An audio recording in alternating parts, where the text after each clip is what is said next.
Bonjour, je suis Jean-Charles Denain, chargé de mission innovation et entrepreneuriat étudiant, basé à la direction de l'innovation de notre université et référent Pépite. Certains d'entre vous m'ont sans doute déjà rencontré lors des cafés ou ateliers doctorants l'an dernier. La question première pourrait être la suivante. Pourquoi l'entrepreneuriat pour les doctorants?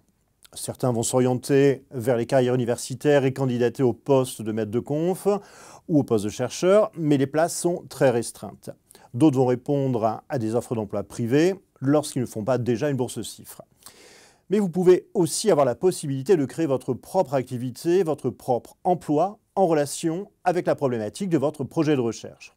Par exemple, vous êtes en psychologie et vous travaillez sur une méthodologie innovante de prise en compte d'une pathologie X, pas ou peu de structures existent pour la proposer. Vous avez sans doute l'opportunité de créer une activité comme un cabinet libéral ou une association pour proposer ou commercialiser cette méthodologie. Autre exemple, vous êtes géographe, urbaniste, aménageur, vous travaillez sur l'analyse des données numériques en utilisant le big data et l'intelligence artificielle, vous mettez au point une nouvelle méthodologie multifactorielle, vous avez sans doute, vous aussi, l'opportunité de créer votre emploi de consultant ou votre bureau d'études. Ou alors, vous avez un projet personnel qui n'a absolument rien à voir avec votre projet de thèse. Je pourrais multiplier les exemples en fonction des disciplines, des profils, des labos, mais quoi qu'il en soit, si vous avez une idée ou un projet de la sorte, il faudra à un moment ou à un autre tester et consolider votre idée, évaluer la viabilité de votre projet afin de savoir si vous pouvez créer une activité ou votre futur emploi. Pour cela, plusieurs dispositifs existent, soit national, comme Pépite, l'APEC, le réseau BGE, soit régional, comme la SAT Accélère, ou encore local, comme le projet SIEC, en lien avec les projets artistiques et culturels.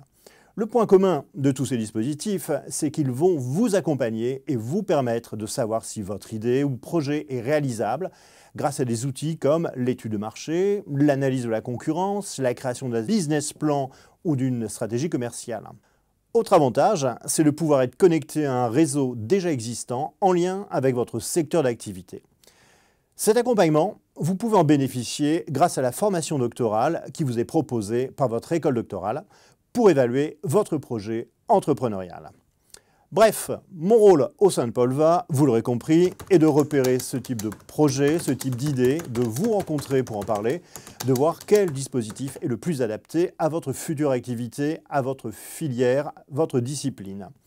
Pour information, chaque année à Polva, 70 à 80 étudiants se tournent vers l'entrepreneuriat étudiant. Cette année, 5 doctorants ont souhaité tester leur idée ou projet afin de savoir s'ils pouvaient créer leur emploi à partir de leur sujet de thèse. Vous êtes peut-être le ou la prochaine, alors n'hésitez pas à prendre contact avec moi. Merci de votre attention.